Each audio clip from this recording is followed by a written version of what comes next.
కొందరి జీవితాల్లోని కొన్ని అనుభవాలను తెలుసుకోవాలన్నా, వాళ్ళు చెబుతుంటే వినాలన్నా చాలా ఆతృతగా ఉంటుంది కదా. అందుకే మీకోసం ఈరోజు హీరోయిన్ మరియు ఎమ్మెల్యే గారు అయినటువంటి రోజా గారి గురించి చెబుతాను, వినండి. రోజా గారు ప్రస్తుతం జబర్దస్త్ ప్రోగ్రాంలో నాగబాబు గారితో పాటు జడ్జిగా చేస్తున్న సంగతి తెలుసు. ఇక మెయిన్ మ్యాటర్లోకి వెళ్తే, మొదట రోజా గారి లవ్ గురించి మరియు మ్యారేజ్ గురించి చెబుతాను. అప్పట్లో రోజా గారిని ప్రముఖ డైరెక్టర్ ఆర్కే సెల్వమణి గారు ఇష్టపడ్డారట. కానీ ఆ విషయం రోజా గారికి చెప్పకుండా వాళ్ళ నాన్నగారికి చెప్పి పెళ్లికి ఒప్పించుకున్నారట. అంతేకాదండి, నేను తమిళ్ చదవడం మాట్లాడడం నేర్చుకున్నాను, ఎందుకంటే మా ఆయన అసలే పెద్ద డైరెక్టర్, నేను బుట్టలో పడేశాను కదా, అలాగే ఇంకెవరైనా అతనికి ఎవరైనా లెటర్ రాసి బుట్టలో పడేస్తారేమో అని నవ్వేసింది రోజా గారు. సెల్వా గారికి ఇష్టమైన కలర్ ఏమిటి అని అడగ్గా బ్లూ పిచ్చి ఇద్దరికి, మా ఆయనకి మా కొడుక్కి అని సమాధానం ఇచ్చారు రోజా గారు.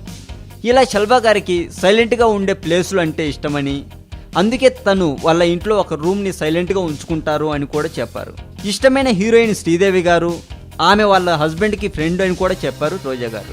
ఇలా తన భర్త గారు అయినటువంటి సెల్వా గారి గురించి మనకు తెలియని నిజాలు చెప్పారు రోజా గారు. ఇవంటి విషయాలు రోజా గారి గురించి తెలుసుకుంటూ ఉంటే ఇంకా తెలుసుకోవాలి అనిపిస్తుంది కదా. టైం చూసుకొని రోజా గారి గురించి మరింత సమాచారం చెబుతాను. అప్పటి వరకు చూస్తూనే ఉండండి యూట్యూబ్లో టాలీవుడ్ సెంట్రల్ ఛానల్. ఈ వీడియో మీకు నచ్చినట్లయితే లైక్ చేయండి, షేర్ చేయండి. ఈ వీడియో మీద మీ కామెంట్ కూడా పోస్ట్ చేయవచ్చు. మరింత టాలీవుడ్ సమాచారం కోసం సబ్స్క్రైబ్ చేయండి టాలీవుడ్ సెంట్రల్.